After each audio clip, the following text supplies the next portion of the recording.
Hi friends, ನಮಸ್ಕಾರ. ಮತ್ತೊಮ್ಮೆ ತಮಗೆಲ್ಲ ಪುಯಾಸ್ ಕಿಚನ್ಗೆ ಸ್ವಾಗತ. ಇವತ್ತು ನಾನು ಒಂದು ಸಂತೋಷದ ಸಂಗತಿಯನ್ನು ನಿಮ್ಮೊಂದಿಗೆ ಹಂಚ್ಕೊಳ್ಳೋದಕ್ಕೋಸ್ಕರ ಈ ವ್ಲಾಗ್ನ ಮಾಡ್ತಾಯಿದ್ದೀನಿ. ಅದಕ್ಕೆ ಮುಂಚೆ ನೀವಿನ್ನೂ ನಮ್ಮ ಚಾನಲ್ನ ಸಬ್ಸ್ಕ್ರೈಬ್ ಆಗಿಲ್ಲ ಅಂದರೆ ಖಂಡಿತ ಸಬ್ಸ್ಕ್ರೈಬ್ ಮಾಡ್ಕೊಳ್ಳಿ. ಹಾಗೆ ಪಕ್ಕದಲ್ಲಿರೋಂಥ ಬೆಲ್ ಐಕಾನ್ನ ಕ್ಲಿಕ್ ಮಾಡಿ. ಕಳೆದ ಶನಿವಾರ ಮಾರ್ಚ್ 21ನೇ ತಾರೀಕು ಬಂಗಾರಪೇಟೆನಲ್ಲಿ Freedom healthy cooking oil, Exo dish wash bar ಹಾಗೂ ಭಾಗ್ಯಲಕ್ಷ್ಮಿ ಡೀರ್ ಬ್ರ್ಯಾಂಡ್ ಅವರ ಸಹಯೋಗದೊಂದಿಗೆ ವೀಕಾ ಕರುನಾಡ ಸ್ವಾದ ಎಂಬ ಅಡುಗೆ ಸ್ಪರ್ಧೆಯನ್ನು ಆಯೋಜಿಸಿದರು.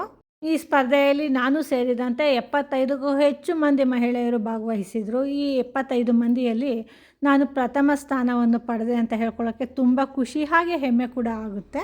ಈ ಸ್ಪರ್ಧೆಗೆ ಒಂದು ಮುಖ್ಯವಾದ ಸಸ್ಯಾಹಾರಿ ಖಾದ್ಯ ಮತ್ತು ಒಂದು ಎಣ್ಣೆಯಲ್ಲಿ ಕರೆದಂಥ ಗರಿ ಖಾದ್ಯವನ್ನು ಮಾಡಬೇಕು ಅಂತ ತಿಳಿಸಿದರು. ನಾನು ಮುಖ್ಯ ಖಾದ್ಯಕ್ಕೆ ಬ್ರೋಕನ್ ವೀಟ್ ಅಥವಾ ಗೋಧಿ ನುಚ್ಚಿನಿಂದ ಒಂದು ವಿಶೇಷವಾದಂಥ ಗೋಧಾನ್ಯ ಬಾತ್ ಅನ್ನುವಂಥ ಹೊಸ ರುಚಿನ ಮಾಡಿದ್ದೆ. ಹಾಗೆ ಗರಿ ಖಾದ್ಯಕ್ಕೆ ಕರ್ನಾಟಕದ ಪಾರಂಪರಿಕ ಖಾದ್ಯವಾದಂಥ ಮದ್ದೂರು ವಡೆನ ಮಾಡಿದ್ದೆ.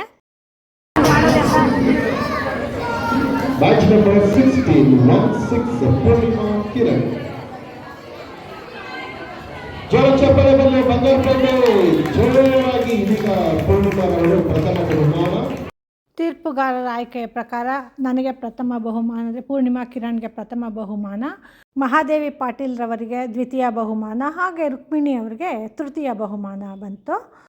ಎಲ್ಲರೂ ಕೂಡ ತುಂಬಾ ಖುಷಿಪಟ್ಟರು. ಹಾಗೆ ನಾನು ಮಾಡಿದ್ದಂಥ ಅಡುಗೆನ ಕೂಡ ಎಲ್ಲರೂ ಸೌದು ತುಂಬಾ ಖುಷಿಪಟ್ಟರು. ಹಾಗಾಗಿ ನಾನು ಈ ವಿಡಿಯೋನ ನಿಮ್ಮ ಹತ್ರ ಎಲ್ಲ ಹಂಚ್ಕೊಳ್ಬೇಕು ಅಂತ ತುಂಬಾ ಕಾತರದಿಂದ ಕಾಯ್ತಾ ಇದ್ದೆ. 22ನೇ ಭಾನುವಾರದ ವಿಜಯ ಕರ್ನಾಟಕ ಪತ್ರಿಕೆಯಲ್ಲಿ ಈ ಮಾಹಿತಿ ಪ್ರಕಟ ಆಗಿದೆ. ಈ ಸ್ಪರ್ಧೆಗೆ ಹಾಗೆ ನನ್ನ ಈ ಚಾನೆಲ್ಗೆ ಪ್ರೋತ್ಸಾಹಿಸಿದ ತಮ್ಮೆಲ್ಲರಿಗೂ ಧನ್ಯವಾದಗಳು. ಮುಂದಿನ ಒಂದು ಅಡುಗೆ ವಿಡಿಯೋದೊಂದಿಗೆ ಮತ್ತೆ ಭೇಟಿಯಾಗೋಣ. ಧನ್ಯವಾದಗಳು.